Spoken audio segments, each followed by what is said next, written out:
चलिए शुरुआत करते हैं न्यूमेरिकल से। कुछ इजी न्यूमेरिकल फटाफट से सॉल्व कीजिएगा।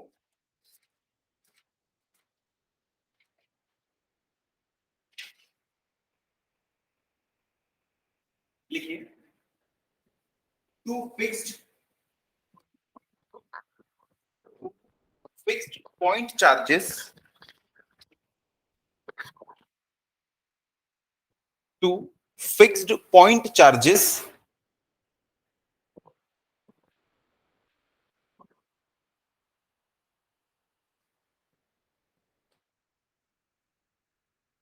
Plus 4e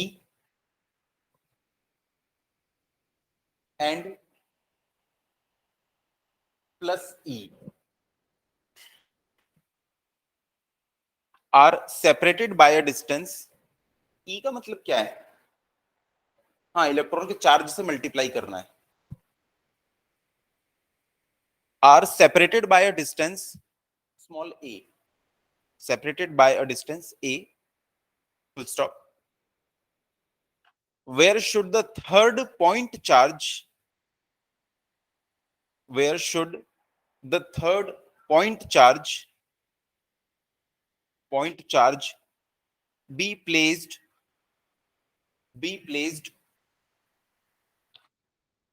from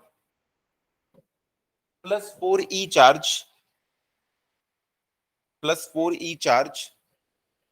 for it to be in equilibrium, for it to be in equilibrium। Question पढ़ के आप समझ गए होंगे। दो चार्जेस हैं, एक है प्लस 4e और दूसरा चार्ज है प्लस e। इन दोनों के बीच में, इनके बीच में जो डिस्टेंस है वो दी हुई है, क्वेश्चन में दी हुई है a। कह रहा है कि इन दोनों के बीच में कहां पे हम किसी एक चार्ज को रख सकते हैं कि वो बैलेंस पोजीशन में रहे, इक्विलिब्रियम में रहे। तो दोनों साइड में जब फोर्स इक्वल होगा तो वो बैलेंस होगा। बस निकालिए इसको। क्वेश्चन रिपीट कर दे रहा हूं मैं, जो लेट आए हैं। दे दो, कॉपी दे दो, मैं बोल दे रहा हूं question.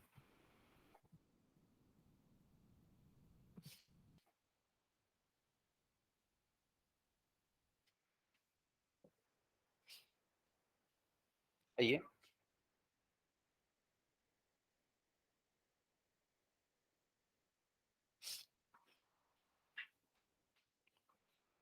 To fixed point charges,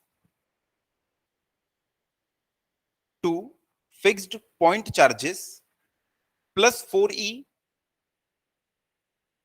and plus e, वहां लिखा हुआ plus 4e and plus e, are separated by a distance, two fixed point charges plus 4e and plus e are separated by a distance a, small a, full stop, where should the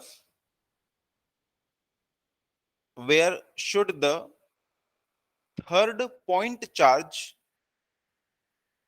third point charge be placed from plus 4e charge, from plus 4e charge for it to be in equilibrium। बताना है कि वो 4e से कितने distance पे होगा तब वो इक्विलिब्रियम में रह सकता है।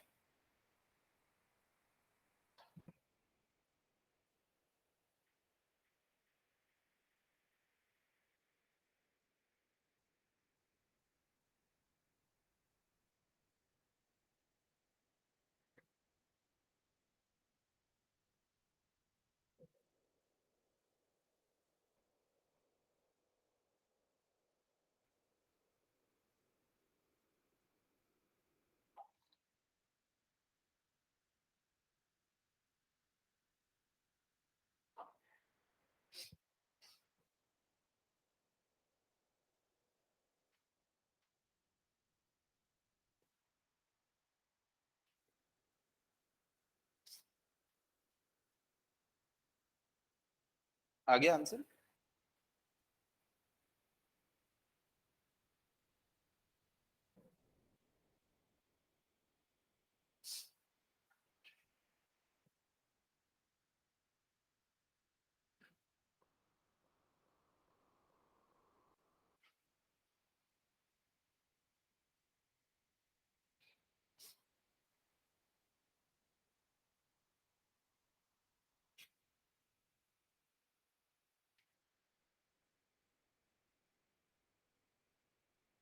अच्छा एक बात बताओ, जो बीच वाला पॉइंट चार्ज है उसके बारे में तो कुछ लिखा ही नहीं है, ना पॉजिटिव लिखा है ना नेगेटिव लिखा है, कैसे कर रहे हो फिर? मतलब कुछ तो एज्यूम किए होंगे, कुछ एज्यूम करना पड़ेगा।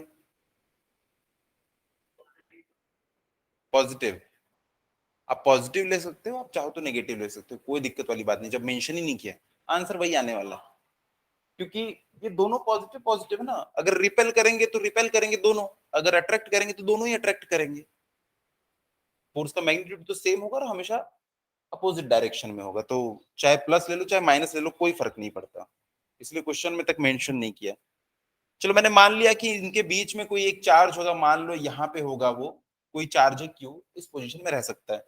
मैं थोड़ा सा उसको इससे ना दूरी पे बनाया हूँ, क्योंकि मुझे पता है इसकी वैल्यू जो है इस चार्ज से 4 टाइम्स ज्यादा है, इसका मतलब इससे तो ज्यादा डिस्टेंस पे होगा। मैंने मान लिया कि ये पॉजिटिव है, तो क्या होगा, अगर ये पॉजिटिव है तो यहां से इसके ऊपर एक इस डायरेक्शन में फोर्स आएगा, पॉजिटिव पॉजिटिव रिपेल, ये भी पॉजिटिव है ये भी पॉजिटिव, तो इसको इस डायरेक्शन में रिपेल करेगा। कोई भी दो चार्ज के बीच में फोर्स हम कैसे निकालते हैं, F इज इक्वल्स टू के Q1 इंटू Q2। तो इसका चार्ज है 4E, इसका चार्ज है Q, डिवाइडेड बाय, मैंने मान लिया कि इसके बीच की जो डिस्टेंस है वो है x, ये वाली डिस्टेंस हो गई x, तो ये डिस्टेंस कितनी हो जाएगी, x माइनस ए माइनस एक्स, ए माइनस एक्स, हाँ वही नहीं ये हो जाएगी ए माइनस एक्स। तो इन दोनों चार्ज के बीच में ये वाला फोर्स लगेगा एक्स स्क्वायर, और इन दोनों चार्ज के बीच में ये वाला फोर्स लगेगा एफ इज इक्वल टू के, ये तो सिर्फ ई है, ये वाला चार्ज क्यू है, डिवाइडेड बाय इनके बीच की डिस्टेंस ए माइनस एक्स का होल स्क्वायर। अगर इस पॉइंट को इक्विलिब्रियम में रहना है, इस पॉइंट चार्ज को, तो ये दोनों फोर्स आपस में इक्वल होने चाहिए, क्योंकि ये वाला पॉइंट जो है इसके ऊपर अगर इधर 5 न्यूटन लग रहा है, तो इस डायरेक्शन में कितना लगना चाहिए कि ये अपनी पोजीशन पे ही रहे इक्विलिब्रियम में, 5 न्यूटन। अगर आप ऐसे बैठे हो, आपका दोस्त इस डायरेक्शन से खींच रहा है, तो इस डायरेक्शन से भी सेम फोर्स में अगर कोई दोस्त खींचेगा तभी आप इक्विलिब्रियम में रह सकते हो एक ही पोजीशन पे। तो हमेशा ये दोनों फोर्स बराबर होने चाहिए। हमने क्वेश्चन के लास्ट लाइन में लिखा है for to be in equilibrium, और इक्विलिब्रियम का मतलब ही होता है नेट फोर्स जीरो, यानी जितना इस डायरेक्शन में उतना ही इस डायरेक्शन में, तो ये दोनों फोर्स की वैल्यू सेम होना चाहिए।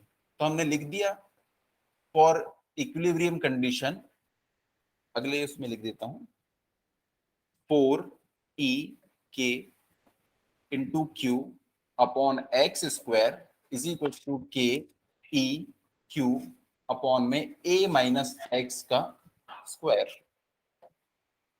ए माइनस एक्स का स्क्वायर, दोनों साइड से के कट गया, के कट गया, ई कट गया, ई कट गया, क्यू से क्यू कट हो गया, और यहां बचेगा 4/x² is equal to 1/a minus x का whole square.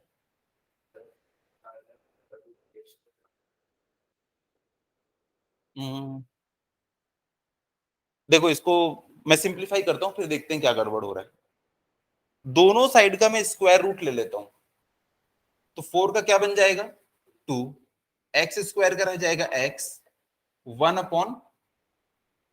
Minus x, cross multiplication, ये इधर आएगा तो हो जाएगा क्या 2a minus x is equals to x चला गया उधर, ये हो जाएगा 2a minus 2x is equals to x, ये उधर जाएगा तो प्लस हो जाएगा, तो 2a is equals to 3x, और हमें x की तो वैल्यू निकालनी थी, हाँ तो x इज इक्वल्स टू हो जाएगा 2a/3। किसी को कोई प्रॉब्लम तो यहां बताइए, मैं फिर से इसको बता दे रहा हूं कैसे सॉल्व किए। क्वेश्चन में दिया हुआ था कि दो चार्जेस हैं 4E और E, इनके बीच में किसी एक चार्ज को आपको ऐसे फिट करना है कि ये इक्विलिब्रियम में रहे। और इक्विलिब्रियम का मतलब ये होता है इसमें दोनों साइड जो फोर्स लग रहे हैं वो इक्वल होने चाहिए। अगर वो इक्वल हो गए तो वही इक्विलिब्रियम है। तो यहां पे देखिए इस चार्ज के कारण इसके ऊपर कितना फोर्स आ रहा है। हमारे पास फॉर्मूला है फोर्स का के Q1 Q2 बाई आर का स्क्वायर। तो ये दोनों चार्ज के तो कॉमन है, इसको मैंने मान लिया Q1 और इसको मैंने मान लिया Q2। तो 4E इंटू क्यू अपॉन में इनके बीच की डिस्टेंस x थी, x का स्क्वायर। वैसे इन दोनों के बीच की डिस्टेंस a माइनस एक्स थी, उसका स्क्वायर ऊपर में k, ये वाला चार्ज मल्टीप्लाइड बाई ये वाला चार्ज। अब इन दोनों को मैंने इक्वेट कर दिया। जैसे इक्वेट किया कुछ चीजें कट हो गई, इतना बचा दोनों साइड का मैंने अंडर रूट ले लिया, तो फाइनल आंसर पे पहुंच गया। इसके बाद कुछ और कर दिए थे क्या, इसको इधर ले गए थे। हाँ, फिर उसमें भी तो आंसर आना चाहिए। हम्म। तो ये ऐसे हमको थोड़ी सी आंखें खुली रखना है कि अगर ऐसा हो जा रहा है। ठीक है, चलिए नेक्स्ट क्वेश्चन लिखिए फिर।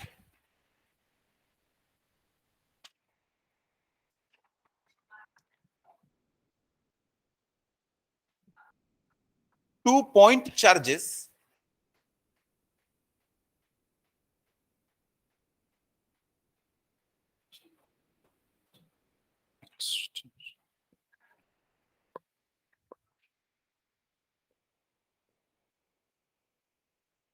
हाँ ये है ना sir.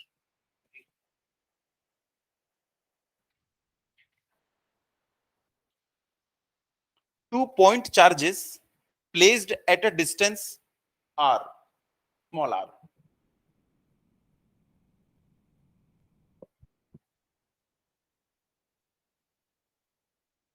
Two point charges placed at a distance small r in air, in air exert a force, exert a force F, capital F, exert a force F on each other।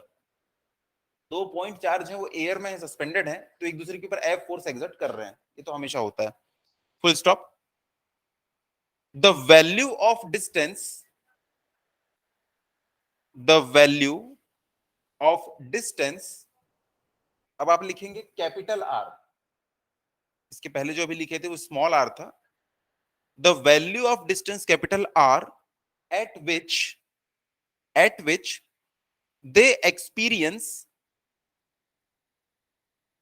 the value of distance capital R at which they experiences force, force 4F, मतलब अब force 4 times हो गया, force 4F when placed in a medium, when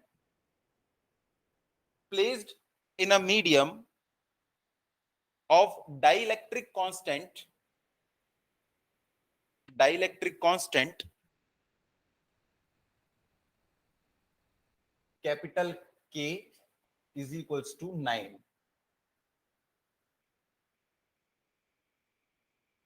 dielectric constant K is equals to 9। हम लोग यहाँ पे जो constant लिखते हैं F is equals to K Q1 Q2 upon R square, तो क्या इसकी वैल्यू 9 दी हुई है? नहीं, ये मैंने बताया था स्मॉल k होता है, इसको हम क्या कहते हैं, इलेक्ट्रोस्टैटिक कांस्टेंट या कूलम्स कांस्टेंट। और जो k, अच्छा इसकी वैल्यू कितनी होती है, और इसका दूसरा फॉर्मूला 1/4 पाई एप्सिलॉन नॉट। जब एयर की बात हो तो एप्सिलॉन नॉट। अगर फ्लूइड चेंज हो गया, हाँ, तो हम इसको लिखते हैं एप्सिलॉन। एयर के लिए एप्सिलॉन नॉट होता है और इसके लिए ये होता है एप्सिलॉन। और वो जो डाइलेक्ट्रिक कांस्टेंट के है, ये रेशियो होता है किसका, एप्सिलॉन टू एप्सिलॉन नॉट का।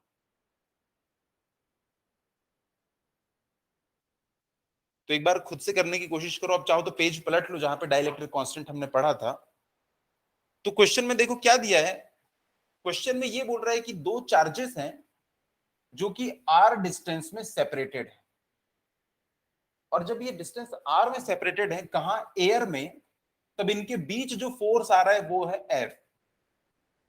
अब पूछ रहा है कि अगर हमने इसको किसी एक दूसरे मीडियम में इंसर्ट कर दिया है तो बताइए इनके बीच की जो डिस्टेंस होगी,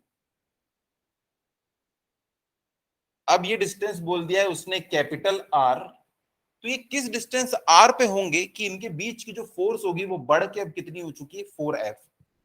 तो इस आर को ना आपको इस आर के टर्म्स में निकालना पड़ेगा। ठीक है, हम कैसे निकाल सकते हैं? इसका हमको एप्सिलॉन नॉट पता है एयर के लिए, और इसके लिए एप्सिलॉन के लिए देखो वहां पे हम लोग को रिलेशन दे दिया है। तो बस एक बार खुद से कोशिश करो, नहीं बनेगा तो फिर मैं सॉल्व करवाता हूँ इसको। तो दो चार्ज थे, एयर में थे, उनके बीच की डिस्टेंस स्मॉल आर थी, तो उनके बीच फोर्स था एफ। अब उन्हें हमने किसी मीडियम में इंसर्ट कर दिया है जिसके लिए डाइलेक्ट्रिक कांस्टेंट इतना है, तो उनके बीच की डिस्टेंस कैपिटल आर कितनी हो कि उनके बीच फोर्स 4F आएगा। इसका एप्सिलन, अच्छा एप्सिलन की वैल्यू निकाल रहे हो, इसकी वैल्यू कितनी पुट कर रहे हो? वो के की वैल्यू होती है, ये वो वाला के नहीं है ना, इस के का फॉर्मूला ये है, ये स्मॉल के है, ये है कैपिटल के। कैपिटल के का फॉर्मूला होता है एप्सिलॉन अपॉन एप्सिलॉन नॉट। अरे कुछ नहीं करना है, इसके लिए आपको फोर्स का फॉर्मूला लिखना है, फोर्स का फॉर्मूला आर के टर्म्स में, और वहां पे 1/4 पाई एप्सिलॉन लिखना। हमारे बार के लिख देते हैं, आप 1/4 पाई एप्सिलॉन लिखना, इसके लिए 1/4 पाई एप्सिलॉन नॉट लिखना, और दोनों का रेशियो लेना। तो एक जगह कहीं ना कहीं फंसोगे जिसमें एप्सिलॉन अपॉन एप्सिलॉन नॉट आएगा, उसकी जगह उठा के सीधा आप 9 पुट कर देना। देखो ट्राई करोगे नहीं बनेगा, कोई दिक्कत वाली बात नहीं है, पर अगली बार के लिए ये आपका ना बेस लाइन बन जाता है, अगली बार वहां से शुरू करोगे, इसलिए कोशिश जरूर करो।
नहीं 2R तो नहीं आ रहा है।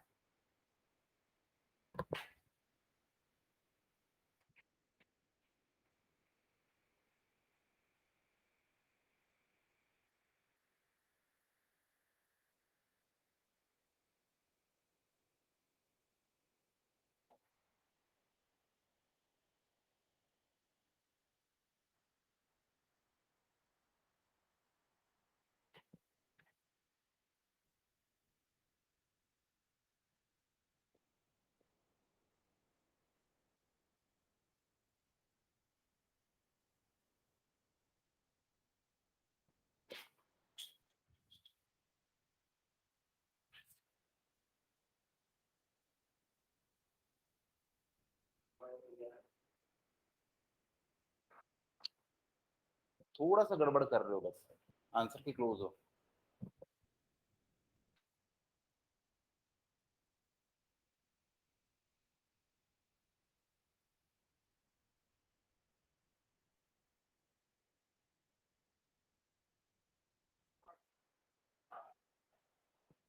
2/3 के टर्म्स में कैसे आ रहा है?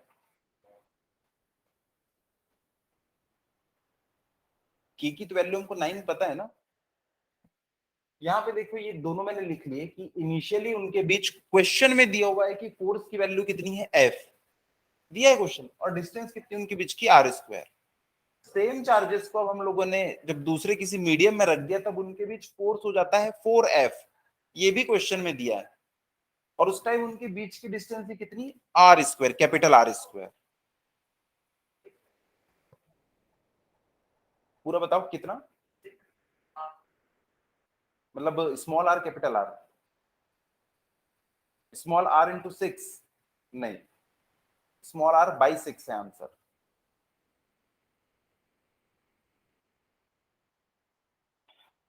बस अब यहाँ पे आपको क्या करना है, अगर ये इक्वेशन नंबर 1 है, ये इक्वेशन नंबर 2 है, 1 डिवाइडेड बाई 2 करना है।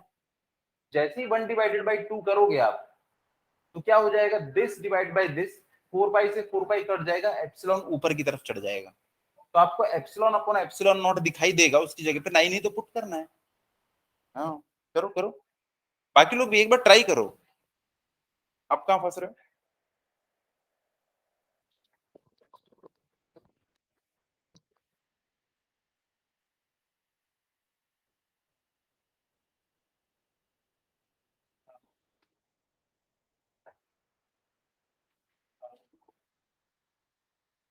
अच्छा एक बात बताओ, अगर आपने यहाँ पे 1/2 करेंगे कि 4x बाई x क्यों आया, x बाई 4x।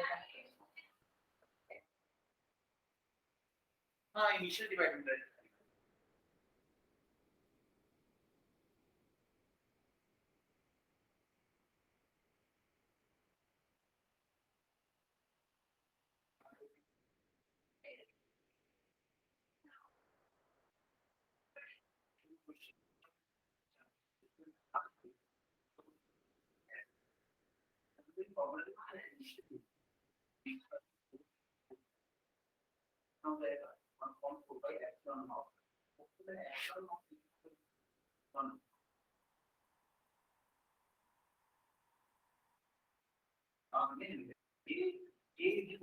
दिया हुआ है, ये क्या है, डाइलेक्ट्रिक कांस्टेंट, और इसका जो फॉर्मूला होता है वो एप्सिलॉन और यहाँ पे ये फोर्स फॉर्मूला जो ये होता है ना, मैंने पिछली स्लाइड में लिखा है, उसका फॉर्मूला होता है 1/s, तो स्मॉल के होता है ना।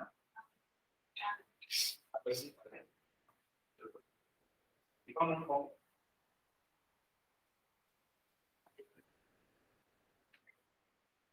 आप तो डिवाइड बाय 2 तो सब कट जाएगा, तो epsilon upon epsilon not equal 9 जाएगा।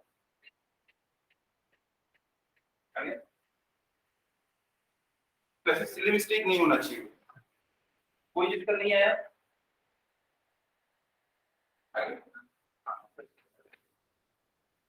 बस 1 डिवाइडेड बाय 2 करना है, तो यहाँ पे हो जाएगा लेफ्ट साइड में f upon 4f is equal to, वहां पे हो जाएगा 1 upon 4 pi epsilon nought, 1 upon 4 pi epsilon, उसके बाद q1 q2 q1 q2 upon r square, q1 q2 upon capital r square, f से f कट गया 4 पाई q1 q2 q1 q2, इस side बच जाएगा 1/4, अभी 1 upon epsilon not divided by 1 upon epsilon, ये epsilon ऊपर चला जाएगा ना, तो फिर से जानते हैं epsilon upon epsilon not multiplied by ये 1 अपॉन r स्क्वायर, ये 1 अपॉन r स्क्वायर, फिर r स्क्वायर के ऊपर चला जाएगा, मिल जाएगा।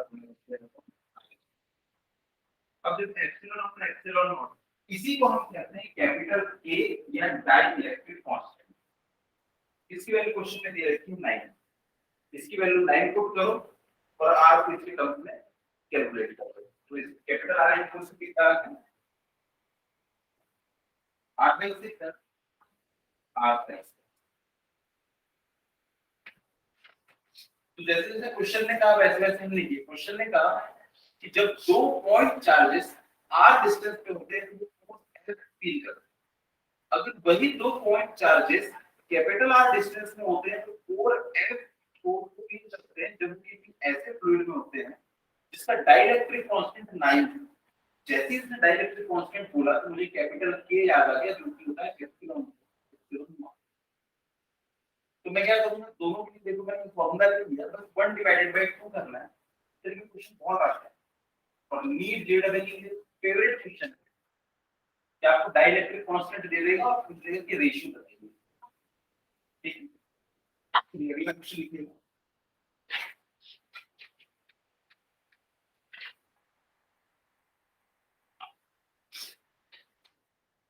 इसको आगे सॉल्व करके तो नहीं बताना है ना, कर देता हूँ। कैसे आ गया क्वेश्चन? तो देखो इसकी जगह पे मैं 9 पुट कर देता हूं सीधे यहां से उठा के, इसकी जगह पे आ गया 9। ये 9 जो इधर नीचे आ जाएगा तो हो जाएगा 1/36। ये r इधर ऊपर आ जाएगा तो ये हो जाएगा R square is equal to capital R का स्क्वायर। जब दोनों साइड स्क्वायर रूट लेंगे तो आर स्क्वायर का r हो जाएगा और 36 का 6, तो r is equal to r/6 मैंने डायरेक्ट लिख दिया। चलिए अगला क्वेश्चन। अब इस क्वेश्चन में आपका 11th का भी थोड़ा सा यूज होगा, पर इंपॉर्टेंट क्वेश्चन है इसलिए हमको करना जरूरी है। Two particles of equal mass, two particles of equal mass m, small m, and charge q, small q, are placed at a distance,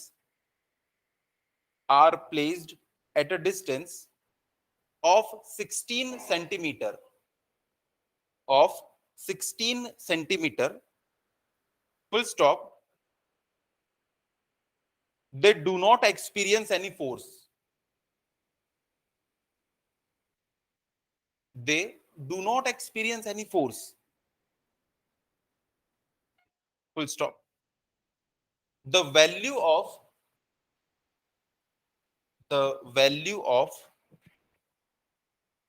q by m is, ये वैल्यू आपको बताना है। पर ये क्वेश्चन को जैसे ही पढ़ेंगे आप, एक बार पढ़ लीजिए, फिर मेरा डाउट है एक।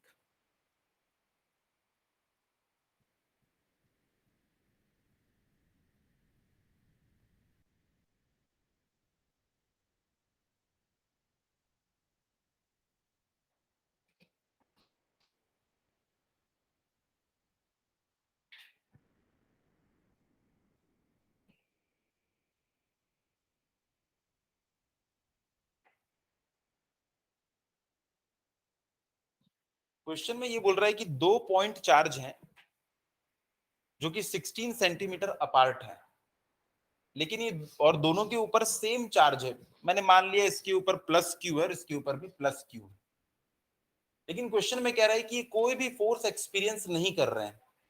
लेकिन मेरे पास तो फॉर्मूला है यार ये, कि अगर दो चार्ज हैं और उनके बीच की डिस्टेंस है, देखो 16 सेंटीमीटर दी है, ऐसा नहीं कि इन्फानाइट है। अगर इन्फानाइट होती तो मैं मान लेता कि फोर्स 0 है। 16 सेंटीमीटर दिया हुआ है, तो यहां तो मैं जब पुट करूंगा तो कुछ ना कुछ वैल्यू आएगी। फिर भी क्वेश्चन में बोल रहा है कि ये दोनों कोई फोर्स एक्सपीरियंस नहीं करते, तो इसका मतलब क्या है? नहीं, रिजल्टेंट कुछ आने ही नहीं। देखो इसके ऊपर इसका फोर्स आएगा इस डायरेक्शन में, और इसके ऊपर इसका फोर्स आएगा इस डायरेक्शन में। आप खुद बताओ, अगर दो मैग्नेट को आपने ऐसे रखा हुआ है, दोनों के सेम पोल को, ये इसके ऊपर फोर्स लगाएगा, ये इसके ऊपर फोर्स लगाएगा, तो दोनों के ऊपर कुछ ना कुछ फोर्स तो आ रहा है। लेकिन यहां तो इसने बोल दिया कि दोनों कोई फोर्स एक्सपीरियंस नहीं कर रहे हैं। ऐसा कैसे हो सकता है? सोचो। अच्छा एक बात बताओ, इससे पहले हमने अभी इतने सारे क्वेश्चन करे थे, किसी में भी पॉइंट चार्ज का मास दिया हुआ था क्या? कहीं भी नहीं दिया था। इस क्वेश्चन में दिया हुआ है दो पॉइंट चार्ज, उनका मास m है। अच्छा, मास बहुत ज्यादा होगा तब भी फोर्स तो एक्सपीरियंस करेंगे। इस दीवार का मास बहुत ज्यादा है, लेकिन ये कुछ फोर्स एक्सपीरियंस कर रही है या नहीं? भले ये सरकेगी नहीं, पर फोर्स तो एक्सपीरियंस कर रही है। याद रखना, जब भी कोई दो मास किसी सर्टेन डिस्टेंस के ऊपर होते हैं, उनके बीच में हमेशा एक फोर्स होता है। कौन सा फोर्स? Gravitation force. तो यहाँ पे मास इसीलिए दे रखा है उसने। अगर आपको मास दिया है तो आपको ग्रेविटेशन फोर्स कंसीडर करना पड़ेगा। तो देखो ग्रेविटेशनल फोर्स की खास बात क्या होती है, किस नेचर का होता है? अट्रैक्टिव या रिपल्सिव या दोनों टाइप का हो सकता है? सिर्फ अट्रैक्टिव। अर्थ जो है सिर्फ चीजों को अट्रैक्ट कर सकती है, चाहे मून हो, चाहे कोई एस्टेरॉइड हो, चाहे रॉकेट जा रहा हो, चाहे हवाई जहाज उड़ रहा हो, सिर्फ अट्रैक्ट। ग्रेविटेशन का काम ही है अट्रैक्ट करना। तो देखो, ये पॉजिटिव चार्ज है, ये भी पॉजिटिव चार्ज है, इसके नाते ये दोनों एक दूसरे को रिपेल करेंगे। लेकिन ग्रेविटेशन को रिपेलिंग का मतलब ही नहीं पता है। ग्रेविटेशन मतलब हमेशा अट्रैक्शन। तो ग्रेविटेशन के कारण क्या होगा, ये इसको अट्रैक्ट करेगा और ये इसको अट्रैक्ट करेगा।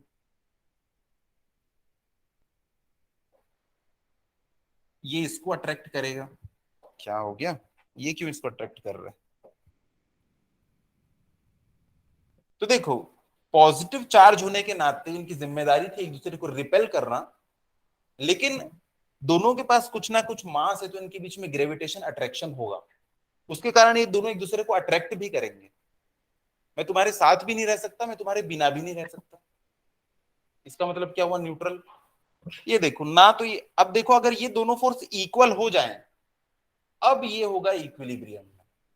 इस पॉइंट के ऊपर इधर जो फोर्स लग रहा है और इधर जो फोर्स लग रहा है, अगर ये बराबर हो गए तो वो वहां पे इक्विलिब्रियम में रहेगा।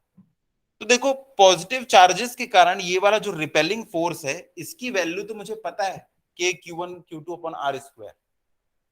लेकिन ग्रेविटेशन के कारण जो फोर्स आता है, ग्रेविटेशनल फोर्स, उसकी वैल्यू कितनी होती है?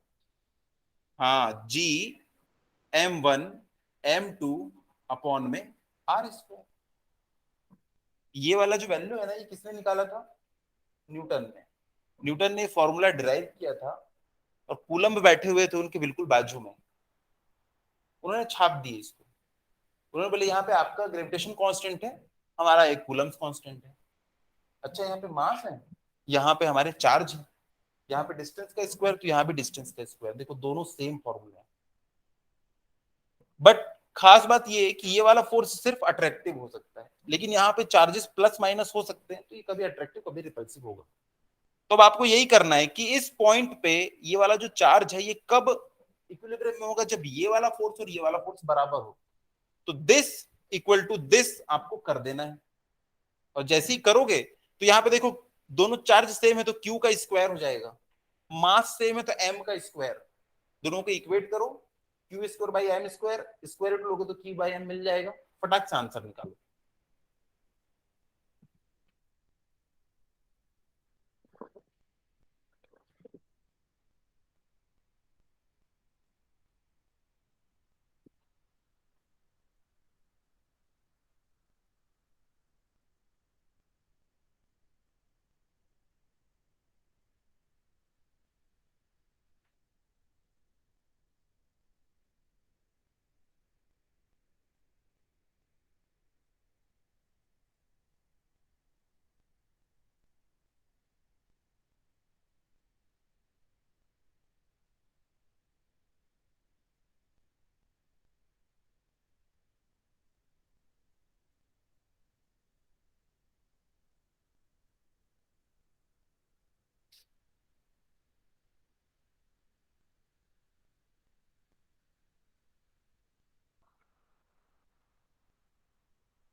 चार्ज के ऊपर देखो, इलेक्ट्रोस्टैटिक फोर्स रिपल्सिव लग रहा है और ये अट्रैक्टिव लग रहा है। अगर किसी भी चार्ज को एक्सपीरियंस करना है जीरो फोर्स, तो F E should be equal to F G. Answer आ गया क्या? कितना? अच्छा, आपने पूरा वैसे निकाल ली, के और जी के टर्म्स में ही बता दीजिए। अंडर रूट जी बाई के, सबका इतना आ रहा है? देखते हैं, मैं आंसर लिखा नहीं हूं क्योंकि, तो चलिए इसको और इसको इक्वेट कर देते हैं। तो ये वाली कंडीशन हो जाएगी F E should be equal to F G. दोनों फोर्स बराबर होंगे तो उसके ऊपर जीरो फोर्स हो जाएगा। तो एफ ई है K q square upon R square, और ये है G q square, sorry M square upon R square. दोनों की वैल्यू हम लोगों ने लिख ली थी। आर स्क्वायर से आर स्क्वायर कट गया, यहाँ पे q square by M square क्या हो जाएगा? G by K. तो यहां से क्यू बाई एम की वैल्यू हो जाएगी कितनी? जी बाई के। अब जी की वैल्यू सबको पता है, के की वैल्यू सबको पता है, आप चाहो तो वैल्यू रख के भी निकाल सकते हो, पर जहां से मैंने क्वेश्चन देखा था वहां पे क्या था, इसको जी बाई के टर्म्स में लिखा हुआ था, तो हम यहाँ पे भी स्टॉप कर सकते हैं। ठीक है, क्वेश्चन में किसी को दिक्कत? बस इक्विलिब्रियम कंडीशन का ख्याल रखना है हमको। आगे लिखिएगा, हेडिंग है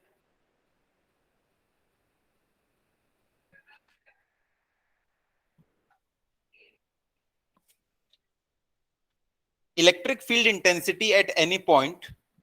हेडिंग है ये पूरी, electric field intensity at any point on the axis of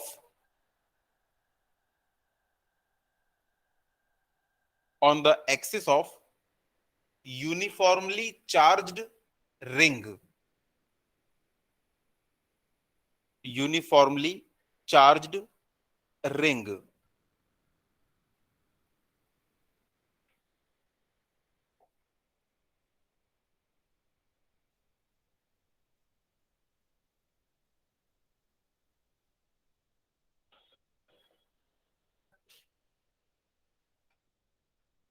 electric field intensity, इसके पहले आप लोगों ने देखा था कि जब एक वायर होता है उसके कारण किसी पॉइंट के ऊपर कितनी आती है, जब एक सरफेस होती है तो उसके कारण कितना आता है, जब वॉल्यूम होता है तो उसके कारण कितना आता है, देखा था हमने।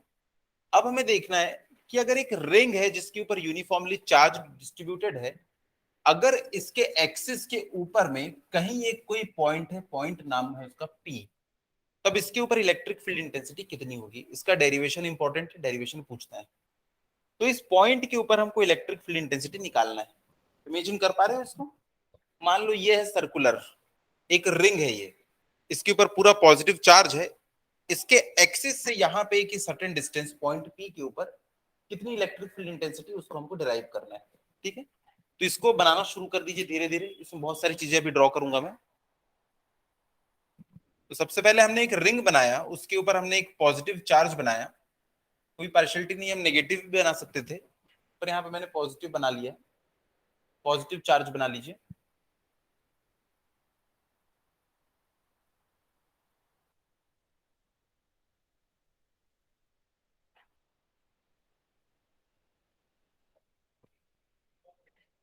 अब जैसा हम लोग वहां पे करते थे, पूरे के पूरे वायर पे निकालने से अच्छा हम लोग उसकी छोटी सी लेंथ डीएल पे निकालते थे। वैसे यहाँ पे मैं एक छोटा सा सेक्शन ले रहा हूं, मान लो वो सेक्शन है section A B, section A B, इसके कारण मैं निकालूंगा कि इसके ऊपर कितना इलेक्ट्रिक फील्ड इंटेंसिटी आता है, और जितना आएगा उसको हम पूरे इसके लिए इंटीग्रेट कर देंगे। देखो कैसे करना है, इसकी लेंथ है मान लो डीएल, डीएल लेंथ के कारण जितना भी आएगा, अब मैं क्या करूंगा, इसकी पूरी लेंथ, इस रिंग की पूरी लेंथ कितनी होगी? इसकी सरकमफेरेंस के बराबर। अगर इसकी रेडियस ए है तो इसकी सरकमफेरेंस कितनी हो जाएगी? 2 पाई ए, 2 पाई आर पढ़े ना हम लोग सरकमफेरेंस। तो देखो ये जो सेक्शन हमने छोटा सा एक सेक्शन लिया है, ये डीएल, इसके ऊपर चार्ज होगा डी क्यू और इसकी लेंथ है डीएल, इसके कारण मैं निकालूंगा उसके ऊपर इलेक्ट्रिक फील्ड इंटेंसिटी। उसके बाद जब मैं इंटीग्रेशन करूंगा बाद में, तो जब ये डीएल का इंटीग्रेशन आएगा ना, तो डीएल की पूरी मैक्सिमम वैल्यू कितनी हो सकती है इसकी सरकमफेरेंस के बराबर। तो मैं बस यहाँ पे 2 पाई ए लिख के अपना काम खत्म कर दूंगा। तो आखिरी स्टेप मेरा यही होगा कि डीएल की जगह पे मैं 2 पाई ए लिख दूंगा, तो पूरी की पूरी रिंग के लिए आ जाएगा। समझ रहे हो? अब देखो, जैसे कि मान लो ये पूरे बोर्ड के कारण मुझे निकालना है इसकी लेंथ के लिए, अगर ये इतनी लेंथ के लिए मैं निकाल लूं कि कितना आ रही है इलेक्ट्रिक फील्ड इंटेंसिटी, फिर पूरे बोर्ड की लेंथ से मल्टीप्लाई कर दूंगा तो टोटल इंटेंसिटी आ जाएगी। तो वैसे यहां पे देखिए, अब शुरू करते हैं। तो ये सेक्शन है ए बी, जिसकी लेंथ है डीएल और इसके ऊपर चार्ज है डी क्यू। इसके ऊपर मैंने एक पॉइंट इमेजिन कर लिया है, उस पॉइंट का नाम है, पॉइंट नाम सी। ये है पॉइंट सी। इस पॉइंट से मैं इसको मिला देता हूं, मिला दीजिए आप भी। इस पॉइंट सी से मैंने पॉइंट पी को मिला दिया। तो देखो, इस रिंग के ऊपर एक सेक्शन लिया मैंने, सेक्शन ए बी, जिसकी लेंथ है डीएल और उसके ऊपर चार्ज है डी क्यू। अब इस सेक्शन के ऊपर एक पॉइंट ले लिया है मैंने, पॉइंट सी, उससे इसकी मैंने डिस्टेंस ले ली।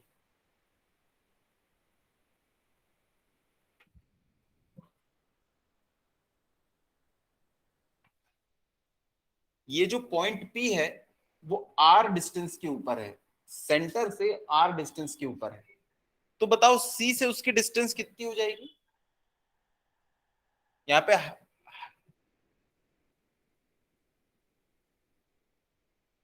Under root R square plus A square. कैसे पता चला? पाइथागोरस। पाइथागोरस के थ्रू हमको पता चल गया, under root R square plus A square, यहां से डिस्टेंस आ गई। तो अगर मुझे इस पॉइंट से इसकी डिस्टेंस पता है, तो इस पॉइंट पे जो चार्ज होगा उसके कारण वहां जो इलेक्ट्रिक फील्ड इंटेंसिटी है, हम लोगों ने पढ़ा है K Q upon R square होती है। तो इलेक्ट्रिक फील्ड इंटेंसिटी एक पॉइंट के कारण हम निकाल सकते हैं। तो इसमें कुछ लिख लेते हैं, पहले लिखिएगा।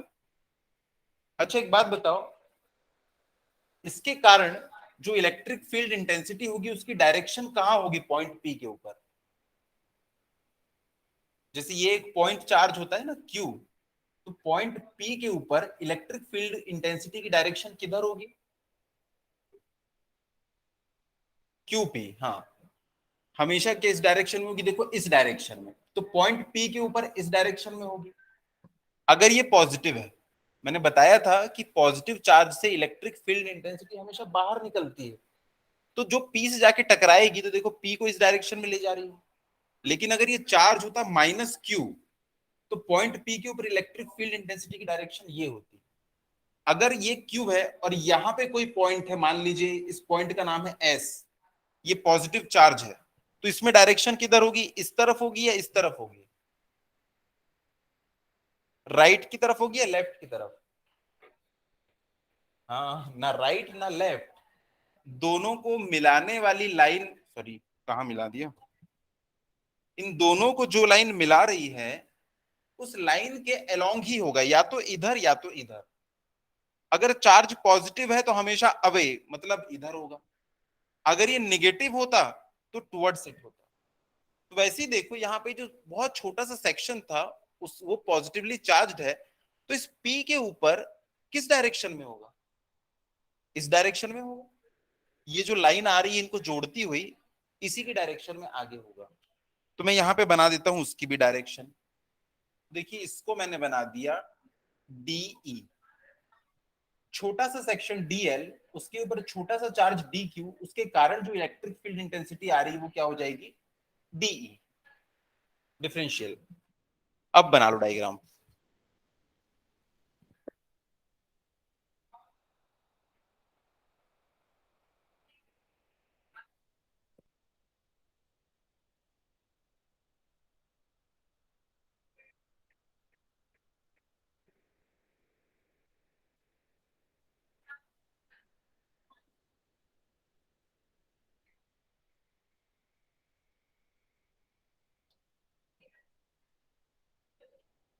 अगर ये एंगल थीटा है, तो अल्टरनेट एंगल ये वाला भी एंगल क्या हो जाएगा? थीटा।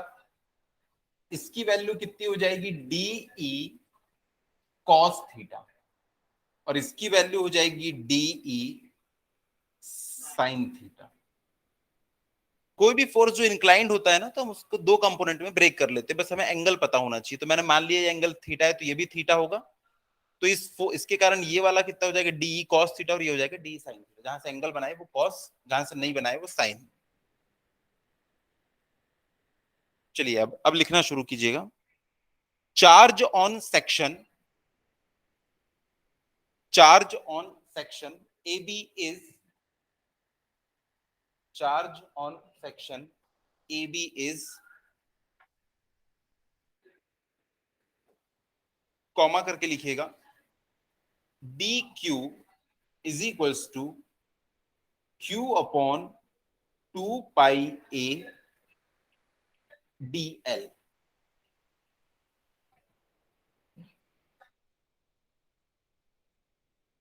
ये कैसे आया?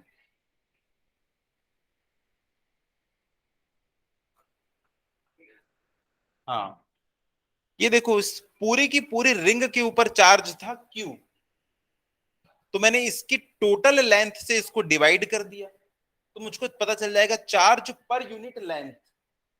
अब जितनी भी लेंथ के लिए चाहिए उसको आप क्या करो, मल्टीप्लाई करो। ठीक है, मैंने शक्कर लेके आया, शक्कर जो थी बोरी के अंदर 50 किलोग्राम थी, और इसका जो रेट पड़ा मुझे वो कितना पड़ा, 5,000 रुपए पड़ा। तो टोटल रेट मुझे पता है और टोटल इसका मास पता है, तो मैं यहां से क्या करूंगा, इसका पर यूनिट मास निकाल लूंगा कि 1 किलोग्राम कितने में पड़ी, डिवाइडेड बाई 50। तो देखो, टोटल चार्ज डिवाइडेड बाई इसकी length, total price divided by उसका मास। अब मैं अगर आपसे पूछूं 3 किलो का क्या रेट होगा, बस आप इसको 3 से मल्टीप्लाई कर दो, आपको 3 किलो का रेट पता चल जाएगा। 10 किलो का, इसको 10 से मल्टीप्लाई कर दो। तो वैसे ही चार्ज पर यूनिट लेंथ अगर मुझे पता है तो मैं किसी भी लेंथ के लिए उसका चार्ज निकाल सकता हूं। तो ये हो जाता है डी क्यू का फॉर्मूला। समझ में आया कैसे है? टोटल चार्ज डिवाइडेड बाई उसकी लेंथ, तो हमको चार्ज पर यूनिट लेंथ पता चल गया, मल्टीप्लाई कर दो, जिस लेंथ से पता करोगे उतनी लेंथ के लिए आपको चार्ज की वैल्यू पता चल जाएगी। अगर डीएल की वैल्यू टोटल इसकी सर्कमफेरेंस के बराबर होगी तो 2 pi A multiply divide by 2 pi Q आ जाएगा, टोटल लेंथ क्यू। समझ में नहीं आ रही है? आ गया ना आपको? समझ में आया नहीं? हाँ, तो नोट कर लिया इसको आपने। उसके बाद नेक्स्ट लाइन में electric field intensity due to section A B.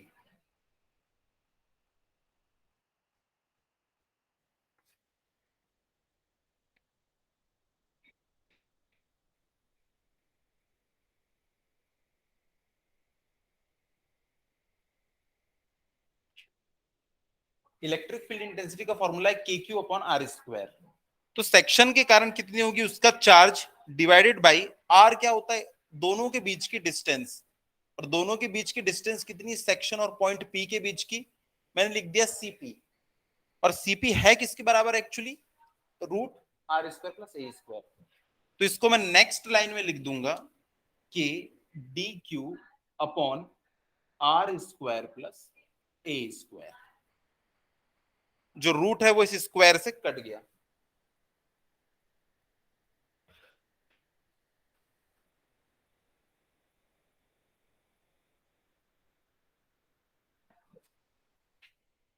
बस अब dq की जगह पे मुझको ये पूरी वैल्यू पुट कर देनी है, और जैसे ही मैं पुट करूंगा मेरा आंसर आ गया जो मुझे चाहिए था।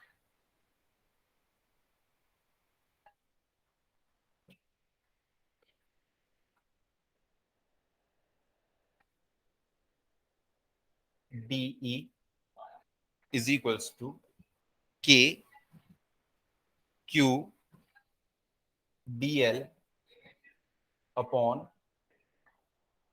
2 pi A R square plus A square.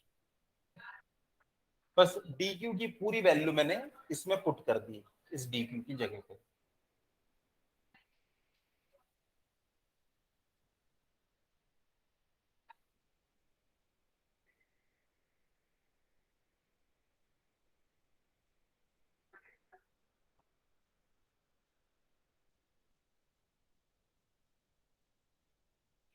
अब इसमें नेक्स्ट लाइन लिखिएगा,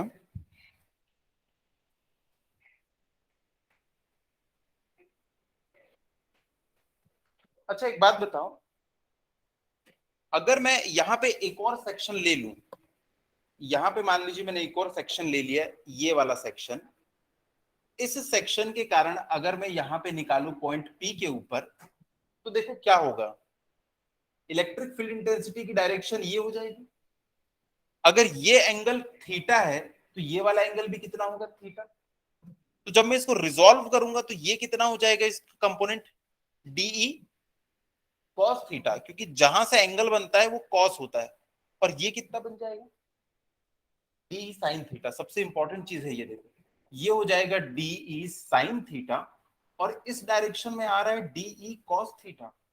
अगर आप ध्यान से देखो तो कॉस वाले कंपोनेंट ऐड होते जा रहे हैं, ये देखो ये और ये दोनों ऐड हो जाएंगे क्योंकि सेम डायरेक्शन में है, लेकिन ये दोनों एक दूसरे को कट कर देंगे। वैसे ही देखो एक सेक्शन यहां होगा, एक सेक्शन यहां होगा, उसके भी जो साइन कंपोनेंट है एक दूसरे को कट कर देंगे। तो जितने भी साइन कंपोनेंट होंगे ना, सब एक दूसरे को कट कर देंगे, और सारे सेक्शंस के जितने भी कॉस कंपोनेंट होंगे ना, वो सबके सब ऐड होने वाले हैं, सब के सब इसी डायरेक्शन में आएंगे, और वो सबके सब क्या हो जाएंगे, ऐड हो जाएंगे। तो वही मैं लिखवा रहा हूं, लिखिएगा, diametrically opposing pair, diametrically opposing pair of sine component, sine component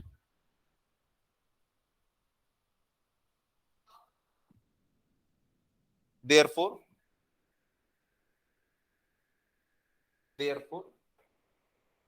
लिखिएगा summation of DE sine theta is equals to 0।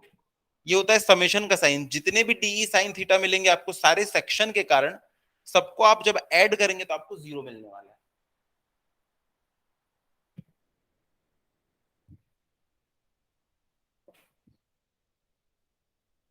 And and horizontal component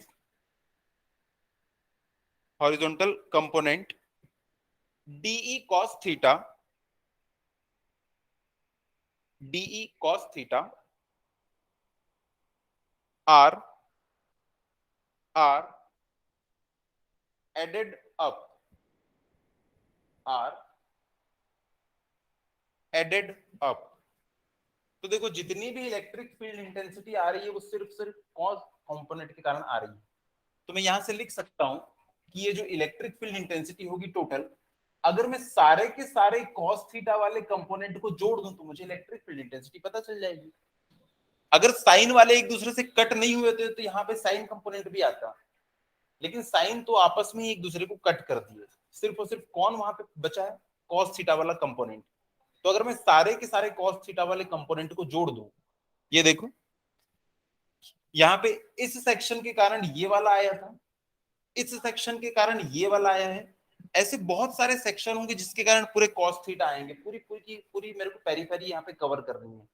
अगर मैंने पूरी की पूरी पेरीफेरी कवर कर ली तो क्या होगा, सारे के सारे कॉस कंपोनेंट मिल जाएंगे। तो यहाँ पे ये जो इंटीग्रेशन का मतलब होता है, ये एडिशन का ही सिंबल। इंटीग्रेट करना मतलब जोड़ना। तो जितने भी डीई कॉस थीटा वाले कंपोनेंट है वहां पे, उन सबको मैं यहाँ ऐड करने वाला हूँ। लेकिन कॉस थीटा यहाँ पे कितना होगा, इस डायग्राम में देख के बताओ, कॉस थीटा को मैं किससे रिप्लेस कर सकता हूं, R by square root R square plus A square. Cos theta is equal to base upon hypotenuse. तो यहां पे उसको हम लोग रिप्लेस कर लेंगे। पहले तो वो लिखिएगा, E is equals to DE cos theta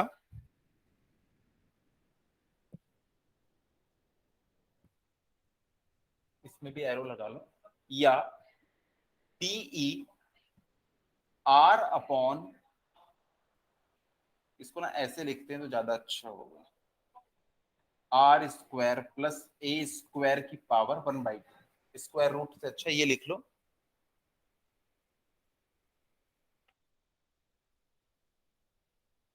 और जस्ट 2 मिनट पहले आप लोगों ने डीई की भी वैल्यू निकाली है।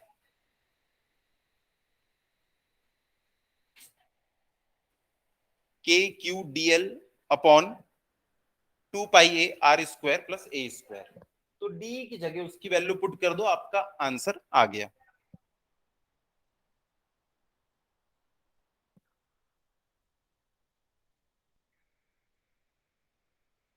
K Q D L 2 pi A R square plus A square R upon R square plus A square की पावर 1/2। सारी की सारी चीजें कांस्टेंट है, तो E इज इक्वल्स टू हो जाएगा K Q upon 2 pi A R square plus A square की पावर में 3/2 dl।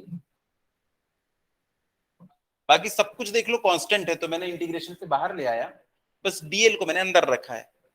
अब बताओ, जो dl है अगर मैं उसका इंटीग्रेशन करूंगा, यानी कि ये छोटा सा सेक्शन है, अगर मैं छोटे छोटे सेक्शन पूरे जोड़ते चला जाऊं तो मुझको फाइनली कितना मिलने वाला है? 2 पाई सरकमफेरेंस मिलने वाला है। जैसे कि मान लो अगर ये लेंथ है, मैंने एक छोटा सा सेक्शन लिया हुआ है, अगर ऐसे छोटे सेक्शन पूरे जोड़ते हुए चले जाऊं तो मुझको फाइनल लेंथ मिल जाएगी। वैसे यहाँ पे एक छोटा सा सेक्शन में लिया था, अगर उसका मैं इंटीग्रेशन कर देता हूं तो मुझको पूरा का पूरा ये मिल जाएगा।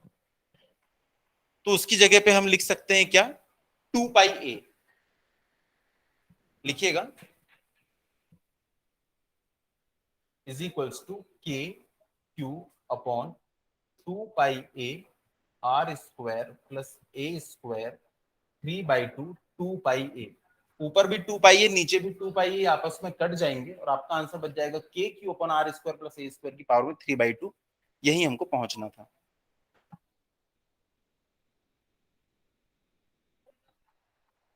सॉरी सॉरी, हाँ वो आर भी लिख लीजिए, इंटू आर। हाँ वेरी गुड।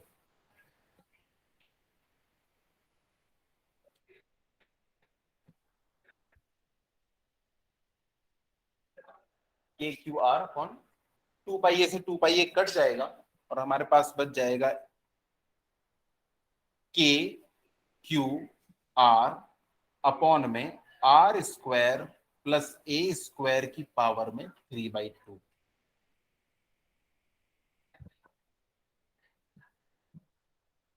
ये हो जाता है फॉर्मूला।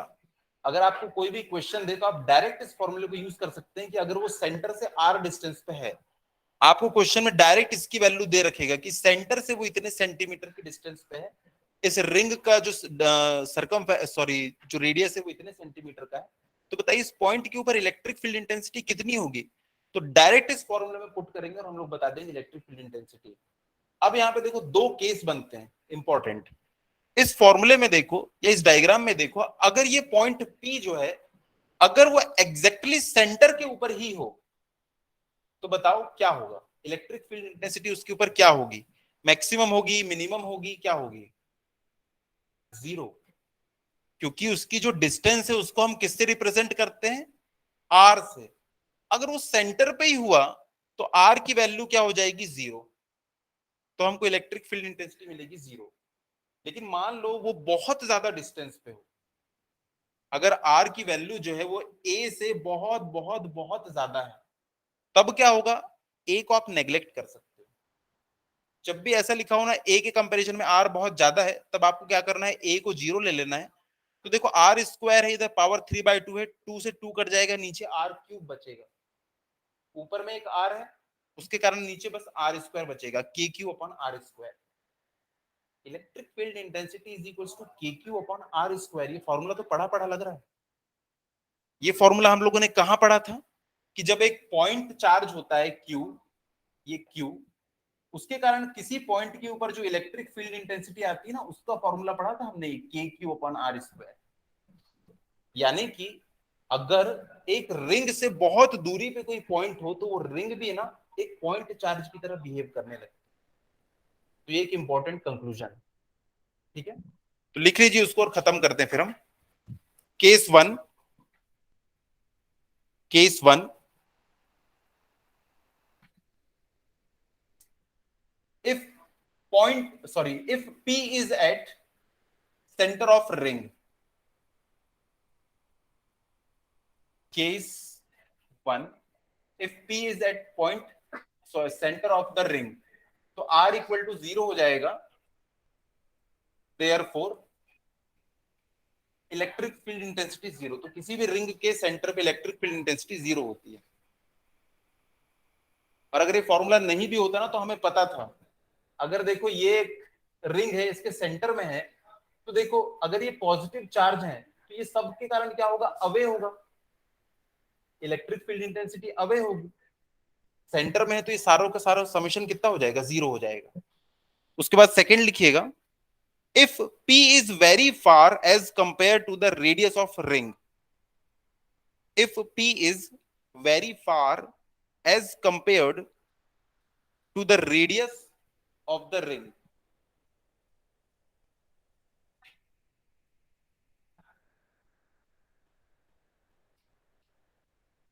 तो इसको हम लिख सकते हैं, if R is greater than A, then electric field intensity हो जाएगा K Q अपॉन में R स्क्वायर की पावर में 3/2, या इसी को हम लोग लिख सकते हैं K Q अपॉन में R स्क्वायर, क्योंकि 2 से 2 कट जाएगा, नीचे R क्यूब है, ऊपर R है, तो नीचे स्क्वायर बच जाएगा। तो नीचे लिख लीजिएगा कंक्लूजन एक लाइन में, uniform circular charged ring, uniform circular charged ring behave as a point charge, behave as a point charge if the point of observation, if the point of observation is very far, is very far as compare to the radius of ring, as compare to the radius of ring.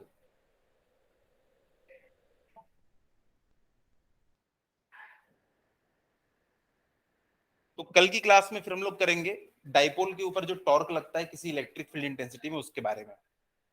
तो torque, moment, ये सब concept clear है या पूरा मुझे बताना होगा कि टॉर्क किसे कहते हैं, मोमेंट किसे कहते हैं? चलो नेक्स्ट क्लास में पूछेंगे और उसके हिसाब से फिर हम आगे बढ़ेंगे। ठीक है, चलिए लीव कर सकते हो वंशिका।